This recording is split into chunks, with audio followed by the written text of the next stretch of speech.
Hello world.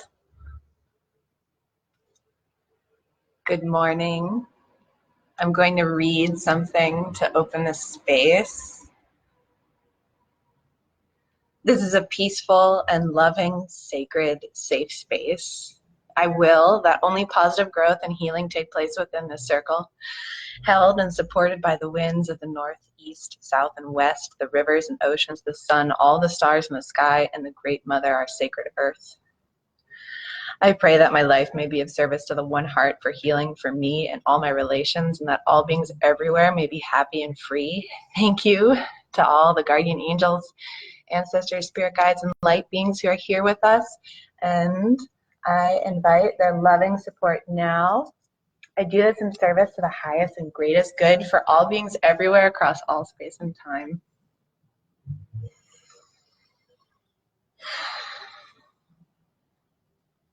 And so it is.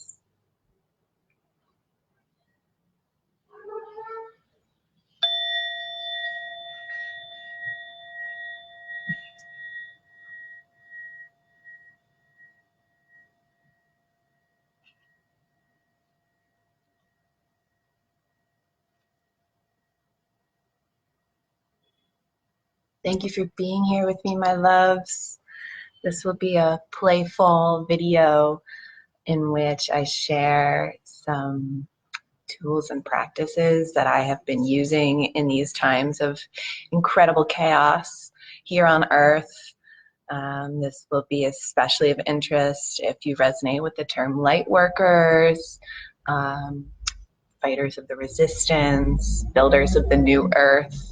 These are all things I identify with myself, and I'm looking forward to celebrating community together today. I've never done a Facebook Live like this before, so I will be very grateful for your patience as I figure out how to get the comments up and really celebrate live with you. I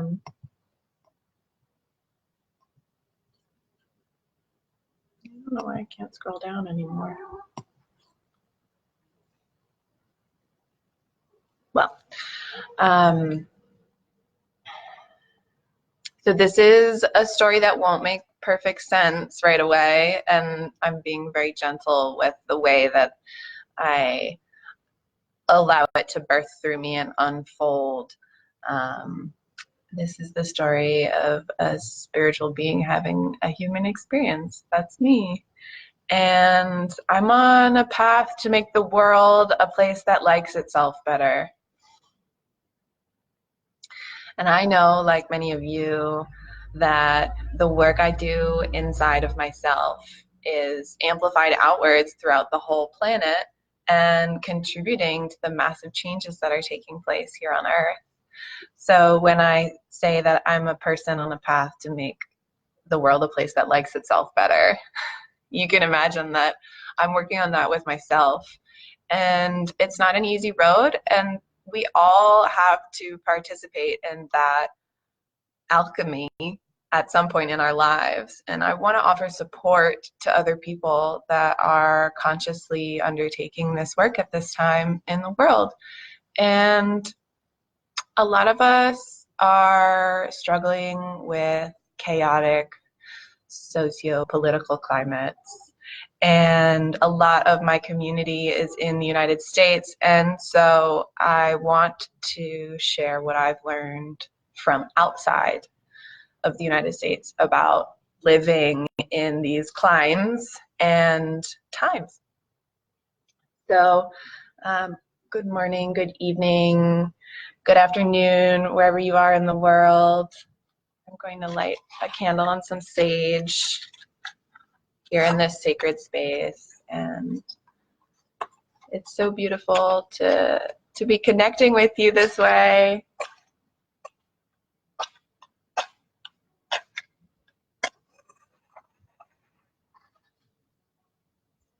I'm just lighting this candle to the one sacred heart,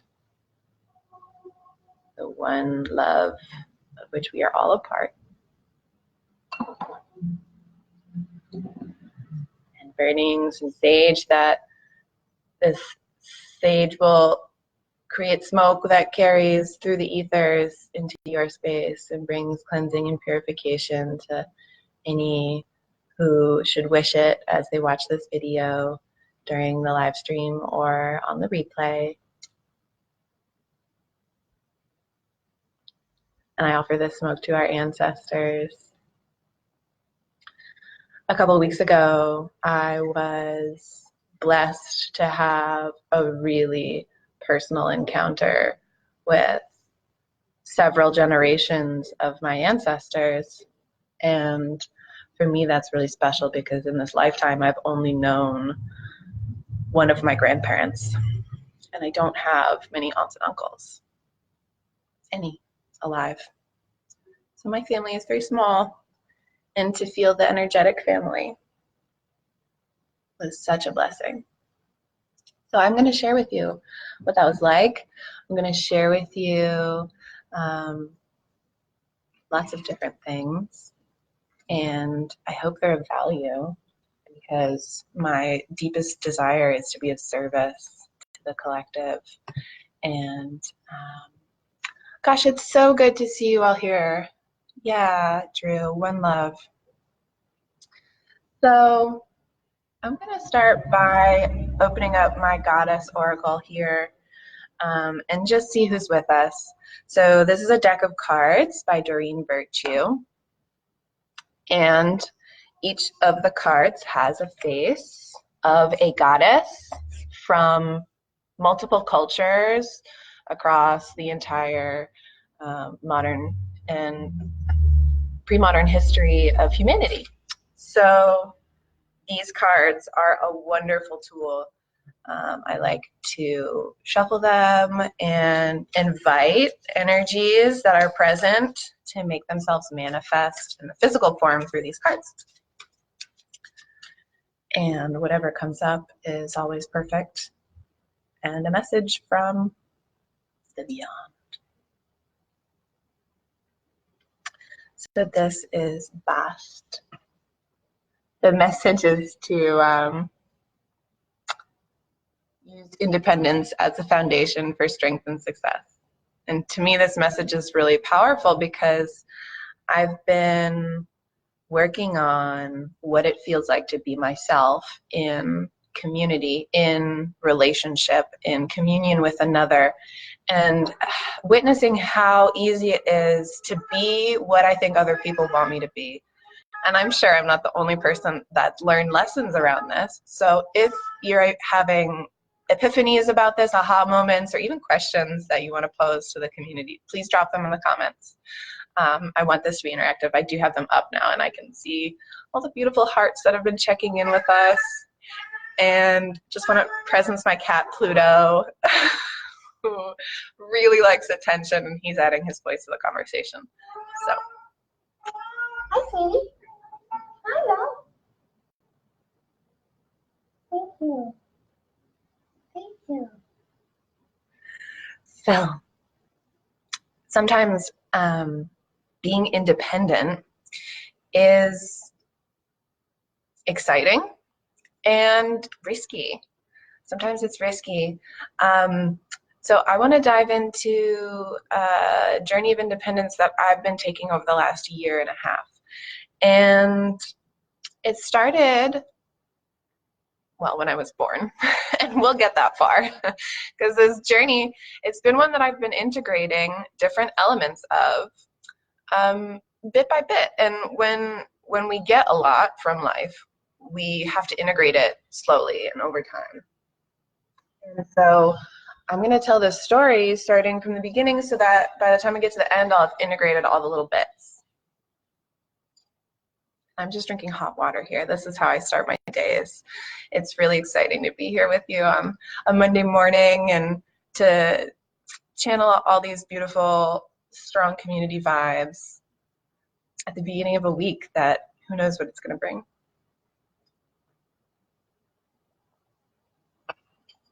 So when the President of the United States was elected in 2016, I wasn't surprised. Good morning, Andrew. I saw the presidential election take place, and I had known that it was a possibility that. Good morning, Joyce. Oh, it's such a blessing to see you here. Wonderful. I'm sharing about my reaction to the election in 2016 because that was what encouraged me to leave the United States.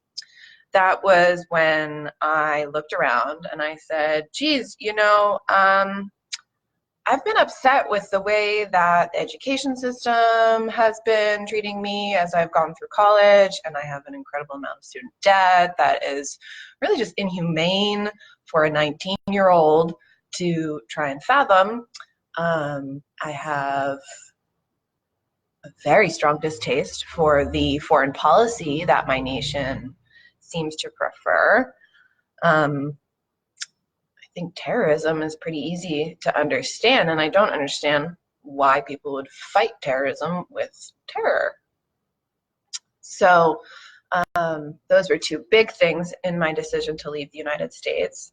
And seeing that I was going to have to pay taxes to somebody that was actively a person that spoke out in support of racist, misogynistic, xenophobic, and really just generally hateful things, I knew that there was no way I could support a person like that and maintain alignment with my true self. So I needed to leave, because living in the United States, you're automatically paying tribute to this type of government. And I know a lot of people can find a way to work with that and still be in alignment with themselves, but for me it wasn't possible. So I needed to find a way to leave the United States. And what I found was Costa Rica, where I live now, where I moved more than a year ago.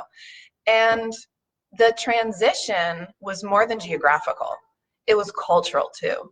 And I ended up finding myself in a place where the phrase that means the most, the phrase, good morning, Iraq, wow, it's so nice to see you here. So a phrase that they use in Costa Rica is pura vida, which means pure life. And it means everything. It means hello, goodbye, I'm great, nice to see you, thank you so much. And pure life here is more than just an expression. I'm at a loss to really explain the ease and grace and flow that it brings to daily life here, and it's everywhere. People are okay with being late, and that might bother someone with a more northern mentality, but for somebody that's been raised in that, it is such a breath of fresh air. And so coming down to Costa Rica, I found myself embraced by a new culture that was safer, much safer than the United States. So what I have learned is what it means to be trauma informed. So I'm going to be speaking more about this on later episodes of my life here on Facebook, because trauma informed whatever, trauma informed yoga, trauma informed therapy, this is something that's growing in the world, and people are adopting this form of relating and interacting with one another that takes into account the fact that many of us have been through, good morning, Christine, many of us have been through traumas. In fact, there's actually certain statistics that say something like 68% of people have been through adverse childhood experiences. Good morning, Tony, beautiful soul. So when I'm sharing my message, something that I'm really empowered to advocate from a soul-aligned perspective, from a perspective of making the world a place that loves itself more, I'm empowered and inspired to share about trauma-informed approaches. So when I say that I moved to Costa Rica more than a year ago and I found that the culture here was very safe, what I'm talking about is an attitude of acceptance and safety and giving space to people and treating others in a compassionate way, just as a baseline, which isn't present everywhere in the world. So I'm just going to check in with spirit. This is all coming through by what I've been guided to share. And I just want to make sure that if something serves you from what I'm sharing, you take it. And if it doesn't, you leave it. Because if something that I've shared doesn't support you, that's not something I'm pushing for others to use. And it's for someone else. So I'm sharing this because it might be the key for you in something similar that's unfolding on your path. Like I said, we're all one. So this live is about taking our power back.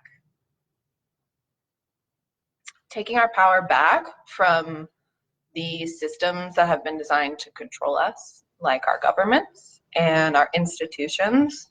Taking our power back from social structures, hierarchies in our family, in our society, even in our friendships, in our workplace that don't actually serve the real high truth of ourselves. And there's 2 steps to this process that I've learned. Step number 1 for being in your full power. Practice being in your total true alignment with who you are. Just practice that. Practice aligning with your higher self, your source, God, the universe, whatever you want to call your true self. Practice aligning with it. And that can look like meditation for a lot of people. For me, over the last 10 years, meditation has been an incredible ally. And the fun thing about meditation is it changes. So we can meditate in many, many different ways. And for me, meditation has gone from a simple breath practice to a silent seated practice, to a walking practice, back to a seated practice, to a movement and flow practice. And meditation at this point for me is very much contemplation. And that's been a really beautiful thing that I've been watching unfold throughout my life. So that's step 1. Practice being in your total true alignment with who you are in order to take back your power from anywhere it's been dispersed. And then step 2, offer that until you need to go back and do step 1 again. So offer who you are. Offer to the world what you've become in alignment with, that you have identified as your true self. And then once you find that you're out of alignment with that, it's time to go back and practice being in alignment with that. So this is a pretty simple 1-2 step process. And within that practice of being in our total true alignment, there are a lot of different things that we can do on many different levels. And that's something I'm really excited to share about more in the future, because the practice of coming into true alignment with ourselves, it's something that I've been studying really hard for a really long time. So I came to Earth to do this work about connecting physical and emotional trauma and healing that connection, keeping that connection, using it to heal simultaneously emotional and physical trauma. So I'm not a professional in a trained, licensed sense, although I have a decade of experience healing in this way. And so I'm going to talk, I said I was going to talk about how I learned to treat my body as a vessel for authentic truth. This is so beautiful. I mean, this could be, I've already been talking for 20 minutes and I could talk for another hour on this. Maybe I will. We'll see. So when we're practicing coming into alignment with our true selves, the experience of sitting in meditation and touching divinity, touching eternity, touching experiences of equanimity, they can be easy relative to walking down the street or waiting in line at the bank or sitting in an Uber or eating dinner at a restaurant. The common denominator through all of that is the body. And we don't usually think about our body as a container. It's usually more like a tool. My friends and I have a joke that we call our body a meat bag because it's just a bag, like a container for spirit. So it helps to think about the body as a container. And I like the word vessel. I find that to be extraordinarily sacred and beautiful. So if you can connect for a second with your body and feel it as a container for something. You don't have to decide what it's a container for. Just for now, feel like my body is a container. What would it contain in this moment? What phenomena or thoughts or experiences does your body contain right now?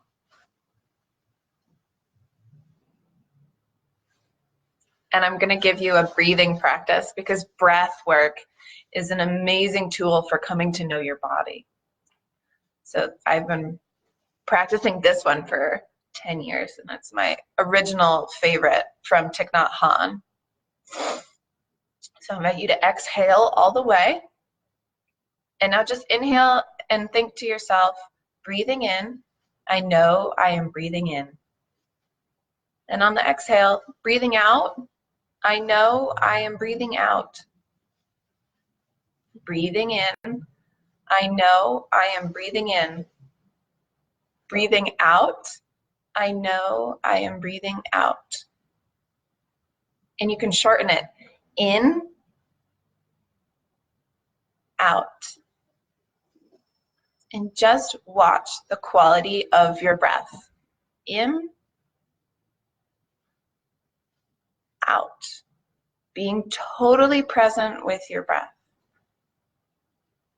Keep doing that if you can.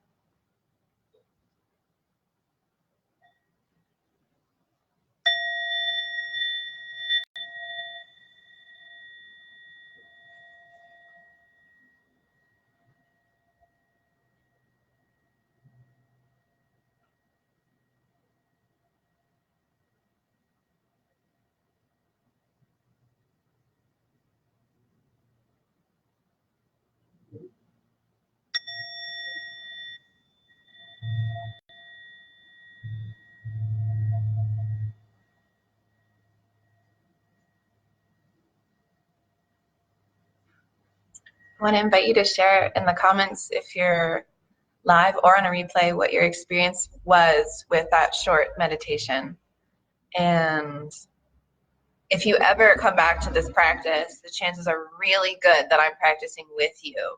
And the chances are even better that at somewhere in the world, someone else is practicing that with you, because there are tens of thousands of people that practice this type of meditation. This mindfulness teacher, the Zen Buddhist monk Thich Nhat Hanh, has been the father of mindfulness in the Western world. And he worked with Martin Luther King Jr. He's been nominated for the Nobel Peace Prize. And good morning, Joe. We just practiced a tiny meditation. We're talking about breathing in. I know I'm breathing in. And breathing out. I know I'm breathing out as a meditation. So just the short version of that is on the inhale, in. And on the exhale, you say to yourself, out. And so I shared that practice because this is how I learned to treat my body as a vessel for authentic truth to be birthed through. That's great, Joyce. I'm glad that you're practicing this.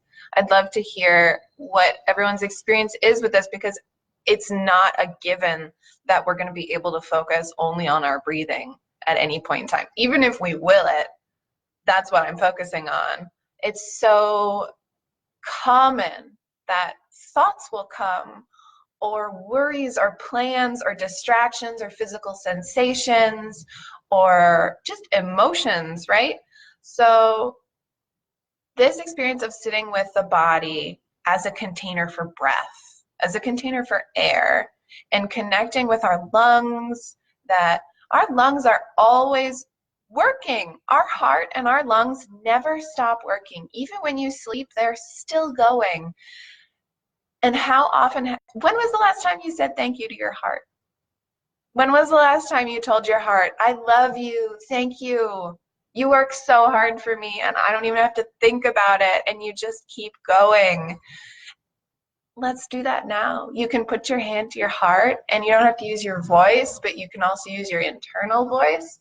Just say, thank you, heart. Thank you, lungs. Thank you for serving me unconditionally without my request, without a thought at all. You just keep going.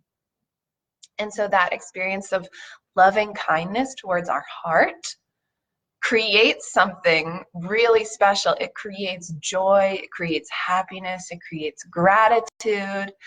And those experiences, those are who you really are. Anything that is separate from love that we experience, this is radical, but it's an illusion. I know that doesn't feel good immediately, maybe, but this is the truth. And the way that we can think about this is go all the way back to being a baby. Maybe you don't remember being a baby, but maybe you remember a baby at some point that you've seen in your life, and how that innocent child didn't experience hatred, doesn't experience fear. He experiences pain. She cries. Yes, there is pain. And this gets to the word compassion. And compassion is such an important aspect of our spiritual work, our practice of coming back to our true selves, our practice of being in true alignment with who we are, because who we are is not separate from God, from Source, from Spirit, from Sophia, whatever name you have for the ultimate. We're not separate. And when we connect with these experiences of our higher self, we often have this embracing moment of compassion, of like, oh my God, everyone feels pain. I can feel a lot of pain right now and be strong enough to hold that pain because I have the compassion of the great Holy Father or the Great Mother holding me in an experience that's universal. When the universe came into form, it came from nothing and became something. We can all agree on that, whether we're Christian or atheist. The experience of going from nothing to something creates separation. In separation, separation is the original wound. We all experience separation just because we exist. And that eternal core wound of separation from our source, because we needed to go from nothing to something in order to exist as humans and have this human experience, which we chose. It includes pain and separation. And separation, that's just loneliness. So all of us, just by the simple virtue of being human, we experience pain and loneliness. And the way through those experiences is with compassion for ourselves. And we can practice that by connecting with some beautiful practices. So one that I'm feeling really called to share is Tonglen. And this is a Buddhist practice where we, instead of breathing out the pain and suffering, we breathe it in And we witness ourselves again as a container. And we do that on behalf of the whole planet. This is a kind of advanced practice because it requires that we understand something about energy, or rather emotions. So emotions are just energy in motion. And what happens, what we have to understand, and what you shouldn't just trust me on this, you should just practice it until you find it to be true. That's something that Buddha said, which I really respect. Don't trust anything that you hear until you find it to be true in your own experience. Please question everything. Please, revolutionaries, please. This is for you, us, my community. When we sit with an emotion, instead of acting on it or running away or rejecting it and choosing something else, picking up the phone instead of feeling the emotion, right? If we choose to sit with those emotions, something happens. They transform. And there's no act of transforming. It's only sitting with them. And it's magic. It's alchemy. It's what you've been looking for as the solution your whole life. Some people call this mindfulness. It's really just sitting with your emotions. And so if you feel a painful emotion, if you feel pain itself, I'm going to talk about pain now because that's been a journey for 10 years as well for me. If you sit with pain itself, if you have anything in your physical body, this works with your emotions as well, and you sit with it, it will move. It will change. And maybe it's not going to change into nothingness. Maybe your pain is so big, it's just going to move. But that's still different. That's something else. And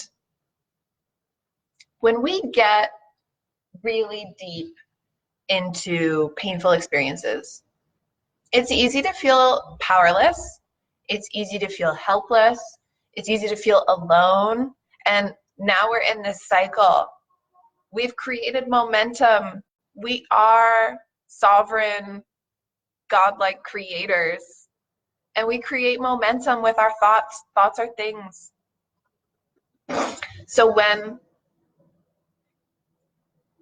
you're a person who is in an experience of pain and suffering, yes, Jay, of course, you can add to your experience the compassion that we've just been talking about, and hold your pain and nothing else. Just hold it. Just sit with it. Accept it. And this works with, I'm so grateful to see the reactions from you all. Thank you. It feels really good. This is a practice that I have learned from my own experience, that when we sit with the pain, it transforms. Now I know it's not simple to sit with the pain. That's what I'm really hoping to emphasize, that I have had to learn this. I've gotten to this point sitting here before you today, sharing this experience through many, many, many, many, many failed attempts of being distracted, of not being able to hold the emotion or the pain. And that's how I've learned, like Christine is saying, the magic of alchemy is by failing. So my light workers, my spiritual healers, my priestesses, my witches, I want you to feel not alone in the hard stuff.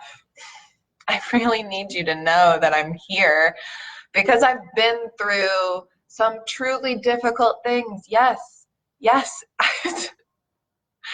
And I'm sharing here now because I'm on the upswing. Hey, Jenna, nice to see you this morning. I have survived. I'm a survivor. Um, this recovery journey, I have a lot to share about my recovery journey. And um, I'm not the only person in the world who's been abused. I'm not even the first person to survive 2 decades of childhood abuse. I'm unfortunately not special in that way.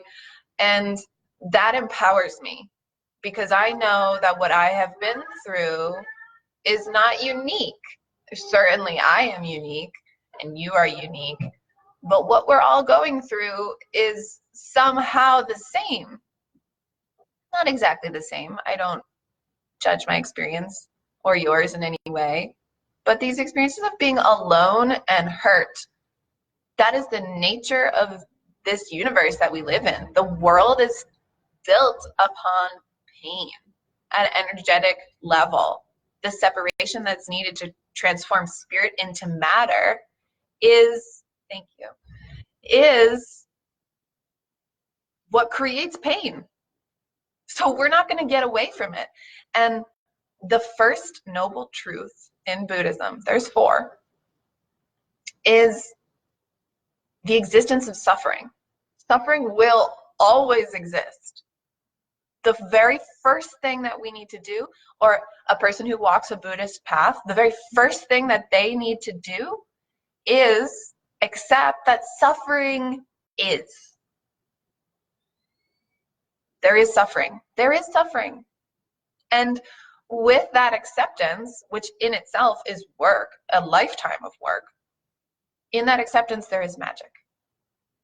And I love magic. I really love magic. And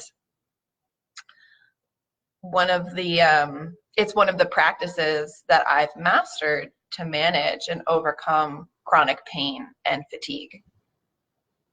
And this is not as esoteric as it sounds. Magic is really only based on 4 elements, 5 if you want to get technical. I'm going to share some examples with you. So when I'm practicing magic, what I'm doing is I'm connecting with all the 4 elements within me and around me. And I use, yay, hi Joyce, good morning, or afternoon, evening, where you are. I'm talking about magic and what it means to me and how I use the 4 elements to make that happen. So water, I am born in the month of July, and I have a lot of planets in my astrological chart in Cancer, and that is a water element. The other water elements are Pisces and Scorpio. So one of the things I like is rose water. Rose is a beautiful plant spirit, and you can receive the vibration of rose, which is very divine, very heavenly, uplifting, empowering, through looking at roses, touching them, smelling them especially. So I actually always have, not this, but another rose essential oil with me, just because sometimes I get overwhelmed, and the effects of aromatherapy are instantaneous. Well, it takes about 14 seconds for your brain to smell something and change chemically. So that's another tidbit, is aromatherapy. And vetiver is an essential oil that I have been loving recently, and it is just so grounding, harmonizing. It's spicy and bright. It's kind of woody, and that's really grounding. So that brings me to our next element, is earth. There are a lot of things I use for earth. One of them is sage. This is a sage stick. Sage has the amazing power of actually cleaning the air. Scientists have done studies that when you burn sage, it does purify the air. On an energetic level, it also is purifying. Some other friends that I use for the earth element are crystals. So I've been using healing crystals for chronic pain and fatigue for 5 years. And I have a pretty wide collection at this point. This one is rhodochrosite. It's a grounding stone, and it's healing for the inner child. It also is just healing for your heart. If you ever have anger problems, this is a stone to get. It is just like a blanket. It just feels like the arms of the Great Mother wrapping around you. One other thing I'm going to bring over is fire, because my cat really doesn't care about burning himself, and he's about to step on this little candle. So try just lighting some candles if that's not part of your life. It's something that we add, just we think about it as this like floofy, like nothing practice, but it's so powerful to just bring a flame into your environment, and it can be really supportive. It feels like a friend or like an ally is there. And something I've seen or noticed about candles is that angels really love them. Angels will come and into your space whenever you light a candle, and it's a beautiful moment, the lighting of the candle, because you can add a prayer as well. And prayers don't have to be any kind of special anything. They are special, but you don't have to do anything to make them a prayer. Your every action can be a prayer. I live my whole life as a prayer. And so we've talked about fire, air, water. No, we didn't talk about air. We talked about earth. This is one of my friends for air. Music is representative of the element of air. And you can also use incense or smoke of any kind. Sometimes I'll just burn sage to represent the air element. Air carries with it the power of knowledge, inspiration, music. You can connect with feathers. And so air is an element that we don't usually need more of. And that is because our society is really up here in our heads. So if you feel any element without trying, it's probably air. So when I invite this bell, and we use that word instead of ringing in the Plum Village tradition, which I'm part of. We use the word invite because this is a friend, this is an ally. Every time I hear this sound, because I've been practicing with this sound, I can come back to my inner still point. And the thing we talked about earlier about how our body can become a vessel that allows sacred information to come through, this practice of coming back to our breathing, coming back to our body, is the most powerful. And you can make a commitment to yourself to keep practicing this coming back to your body by setting something as a bell of mindfulness. So I actually have a bell of mindfulness, and you can hear a bell of mindfulness on YouTube at any time. There are actually tons of meditation apps. You can get yourself a virtual bell of mindfulness anytime. You can also use a sound your phone makes. You can use a car horn. You could use, some cities have sidewalk crossings that chirp. You can use any sound as a bell of mindfulness. And what the practice for that bell of mindfulness is, whenever I hear this sound, I come back to my breath and I think, just for 3 breaths, that can be your practice. For 3 breaths, you are fully present in your body, on this earth, in this moment. And you remind yourself, breathing in, I know I'm breathing in. Breathing out, I know I'm breathing out. 3 times, in, out. I'm going to practice that now with you just because it's so beautiful to be in community.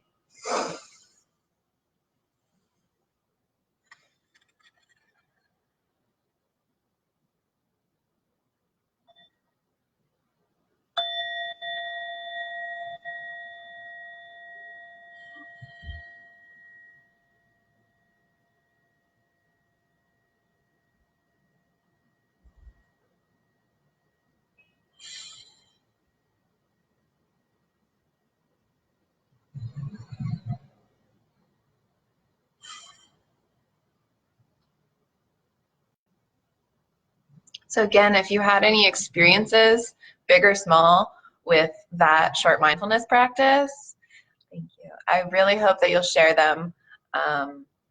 Anything at all is welcome here. And breathing, geez. I wanted to talk about yoga. The invitation, I felt invited to share about trauma-informed yoga. But I think first we always have to talk about the breath, because breathing is not a simple practice sometimes. Sometimes it's the most simple practice, and sometimes it's the most complicated. Just breathe. Okay, sure, I'll just breathe. It's not the easiest thing, I know. And I have gone through entire years. Is that true? Yeah, I think recently I went through a year where I just couldn't breathe. I couldn't mindfully meditate at all because I was so in it. I was so in it. My trauma recovery journey was totally, the momentum of that suffering had completely overwhelmed me.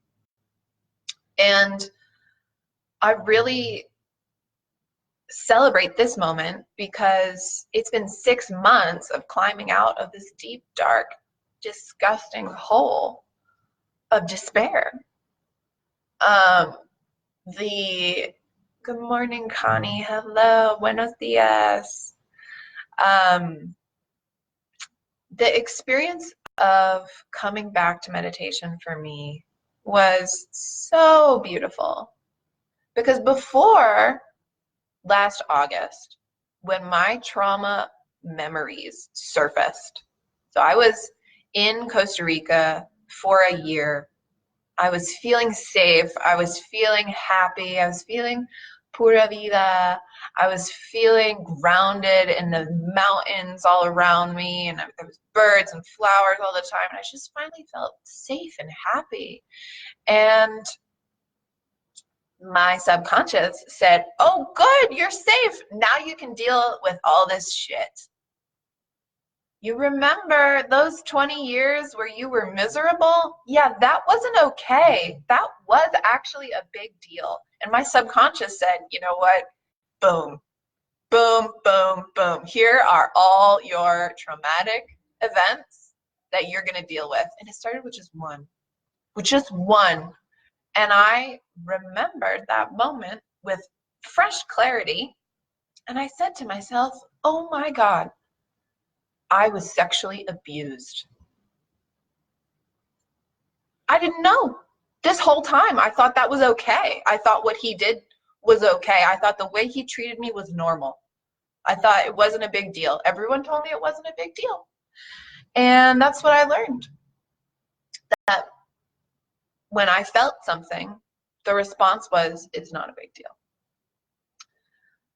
So luckily, when these memories surfaced, I had a lot of tools and practices that I could call upon. And I'm so blessed that my life has led me to these tools and practices so that when that trauma came up, I fell down. I mean, I was paralyzed for 2 months. I was non-functional. But I got back up pretty quickly. And so that's why I'm here on Facebook sharing. This is the story that I'm going to transform into hopefully things of great value to you and your community. I really, really want other people to have tools to deal with their trauma, because nobody should have to go through recovery alone. And we all need support in our traumatic recovery. And the world doesn't really know what to do with trauma for the most part. What I've had to learn is that people just want to turn a blind eye. Society doesn't want to look into the shadows, into its own shadows. And this is the same with humans. We don't want to look at our traumatic, nasty things. In fact, our biology is trained to keep those traumatic, nasty things from us until we're ready. But we eventually all have to go through them. Eventually, there will be a point, actually, maybe you're not ready, but your subconscious is like, girl, you need to deal with this abuse. Process it, please, because until you do, it's going to keep coming back and keep showing up, and you're going to keep being re-triggered, and life is going to be harder than it has to be. So I guess what I'm trying to say is, if we can keep having conversations like this, then we can make a world that loves itself more, because we're not afraid of when our neighbor starts talking about this traumatic abuse that's happened to us, or when our friend starts to say, this thing happened to me and I'm not okay and things aren't okay. And so this conversation is the beginning of a much longer conversation that wants to come through me to empower people on their trauma recovery journey. And some of the tools that I've found in my own journey that are really helpful, we talked about mindfulness and body awareness. We talked about how to work with our emotions. Good morning, Glory. So beautiful to see you. Buenos dias. We talked about how alchemy and magic, sitting with elements, the 4 elements, earth, water, wind, and fire, they can help us move through our moments of maybe we don't want to sit with what's happening. And I want to talk about the 5th element, and that's spirit. So when we're having moments that feel overwhelming and we don't want to stay present, we do want to pick up the phone, we do want to smoke something or eat something, or any kind of ways to check out from our experience. Hi, Rona. Beautiful to see you, love.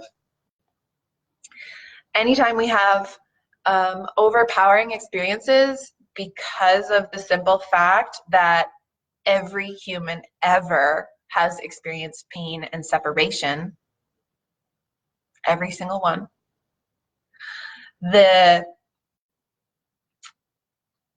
thing that I have found that is really powerful is to grab one of these elements, grab a candle and light it, and just feel a prayer. Grab water and spritz it on your face, splash your face, wash your hands, grab a stone. If you have crystals, they are such powerful allies. These are friends that want to help you, and they will entrain you back to a better feeling. So you can light incense. You can just go outside and feel the wind on your face. When things are overwhelming and we want to check out, that's unavoidable. That's human nature. But find some way to check out, or something to grab onto, or an ally to pull in that supports you.